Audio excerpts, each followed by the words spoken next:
صحابہ اکرام کا عشق رسول صلی اللہ علیہ وسلم عجیب تھا، وہ حیرت انگیز عشق تھا جو صحابہ اکرام کو حضور نبی کریم صلی اللہ علیہ وسلم سے تھا۔ صلح حدیبیہ کا موقع ہے اور نان مسلمز کی طرف سے عروہ بن مسعود کو بھیجا گیا، نان مسلمز کی طرف سے مسلمانوں کے پاس، اور جو عروہ بن مسعود نے جنہوں نے ابھی اسلام قبول نہ فرمایا تھا، انہوں نے ایسا منظر دیکھا کہ وہ حیران رہ گئے، اور انہوں نے دیکھا کہ حضور علیہ الصلاۃ والسلام آپ جو وضو فرماتے ہیں تو صحابہ کرام عاشق رسول صلی اللہ علیہ وسلم آقا کے وضو کے پانی کا ایک قطرہ بھی زمین پر گرنے نہ دیتے۔ تو آپ نے واپس جا کر عروہ بن مسعود نے آپ نے ان نان مسلم سے کہا کہ تم لوگ کیا ان کا خون بہانے کی اس کا سوچتے ہو؟ وہ صحابی، وہ عاشق جو آقا کے وضو کے پانی کا ایک قطرہ نہ زمین پر گرنے دیں، ایسا کیسے ممکن ہے کہ وہ آقا دو جہاں کا خون زمین پر گرنے دیں، آپ کا خون مبارک زمین پر گرنے دیں؟ یہ ان صحابہ کرام کا عشق تھا، یہ ان کی محبت تھی، یہ ان کی منزل تھی کہ ان کو حضور علیہ الصلاۃ والسلام کے علاوہ کچھ نظر ہی نہ آتا تھا، ان کو آقا کے علاوہ کچھ قبول ہی نہ تھا، ان کو آقا کی بارگاہ میں بے ادبی قبول نہ تھی۔ آپ نے فرمایا، عروہ بن مسعود نے جب آپ نان مسلم کفار کے پاس واپس گئے، آپ نے فرمایا تم کیا ان کا خون بہانے کی بات کرتے ہو؟ جن کے ماننے والے ان کے وضو کے پانی کا ایک قطرہ نہ گرنے دیں زمین پر، ایسا کیسے ممکن ہے کہ وہ آپ کا خون زمین پر گرنے دیں؟ آپ کا خون مبارک زمین پر گر جائے، ایسا کیسے وہ قبول ہے ان کو؟ اور یہ جو عروہ بن مسعود ہیں جنہوں نے ابھی اسلام قبول نہ کیا تھا، آپ جب حضور علیہ الصلاۃ والسلام کے پاس تشریف لے کر گئے تھے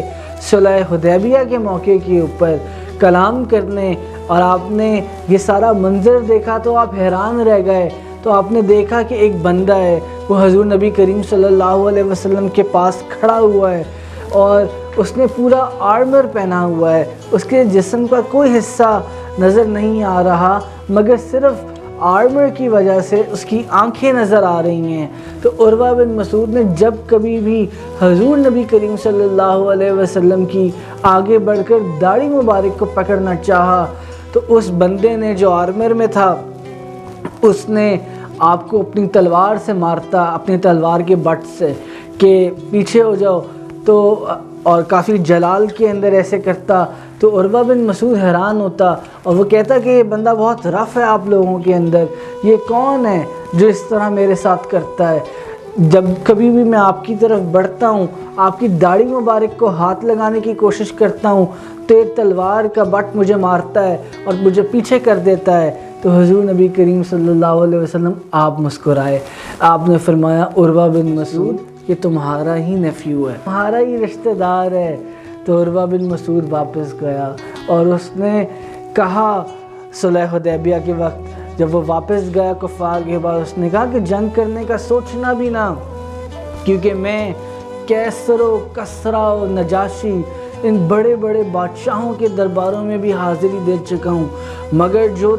عزت، احترام اور ادب آقا دو جہاں کے دربار میں کیا جاتا ہے آقا کا، میں نے وہ بڑے بڑے کیسر و کسرا اور نجاشی کے درباروں میں بھی یہ احترام ان بادشاہوں کا نہ دیکھا۔ تو کوشش بھی نہ کرنا ان آقا کی طرف جنگ کا سوچنے کے بھی۔ تو یہ عاشق رسول حضور علیہ الصلاۃ والسلام کے صحابہ کا ذکر ہے، یہ محبت تھی ان صحابہ کو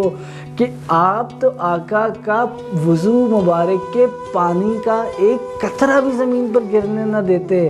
تو جو آقا کے وضو کے پانی کا ایک قطرہ بھی زمین پر گرنے نہ دیتے، وہ کیسے آقا کا خون مبارک زمین پر گرنے دیتے؟ اپڈیٹس کے لیے ہمارے چینل کو سبسکرائب کریں، بیل آئیکن کو کلک کریں، ویڈیو کو لائک کریں، کمنٹ کریں اور شیئر کرنا نہ بھولیے گا۔